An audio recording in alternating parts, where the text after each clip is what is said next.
Harrowing images coming out of this storm already, and unfortunately the story, Melissa, is not over just yet. Now, over the last about 2 weeks, we've been following this nearly every day as it slowly wandered its way through the very warm waters in the Caribbean, making landfall as a Category 5 storm, then making its way through Cuba, now into the Bahamas. And as it makes its way up to the north, we're expecting it to slightly re-intensify back up to a Category 2, currently a Category 1 storm, with those maximum wind gusts around 90 miles an hour, continuing to make its way up to the north, where it's going to continue to calm down, and then we'll finally be able to say goodbye to this storm. But this is going to still be very impactful. Many of the islands in the Bahamas, as well as the Turks and Caicos, seeing significant issues with that storm right now.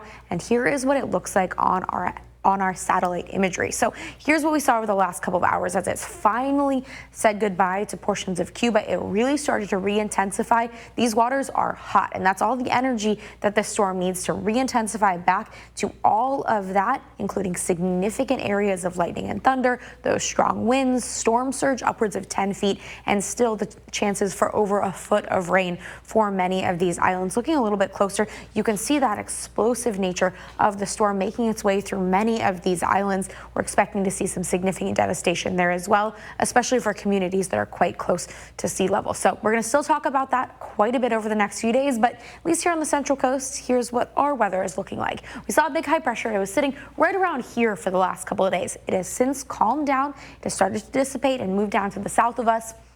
But we're still going to be seeing pretty warm conditions over the next few days, but thankfully slightly cooler than what we saw today. This next high pressure system will be making its way towards us, but even without that core high, we still have significant heat on the way and still strong Santa Ana winds for the south of us. So keeping an eye on those temperatures. Here's what we saw today.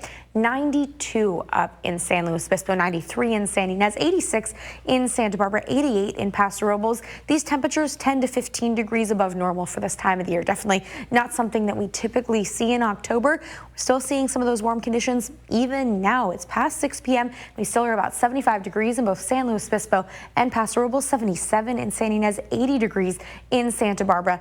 Very warm across the region. Some more of those offshore winds keeping us on the gusty side today, but on the whole, things are looking good. As we go through the next couple of days, we'll see temperatures still well above normal, but nothing like what we saw today. Something else we're going to be seeing, though, for tonight into tomorrow and even into early Friday for Halloween is this high surf advisory. Localized sets up to 12 feet are still possible along all of our western beaches, specifically those northern-facing beaches. Continue to keep a close eye on that, and some rip current risk is embedded in there as well. Here's tomorrow's temperatures, significantly cooler than they were today, but still well above normal. 84 in Paso Robles, 80 in San Luis Obispo, 76 for both Santa Maria and Lompoc, 78 degrees in Santa Barbara. Along our north coast, 64 degrees in Cayucas, 85 in San Miguel, Rio Grande at 74, 82 in Shandon, and along our south coast, Goleta at 79, 84 degrees in San Ynez. We'll see a slight cool down continuing into Friday, but still well upwards of normal for this time of the year on Friday for Halloween.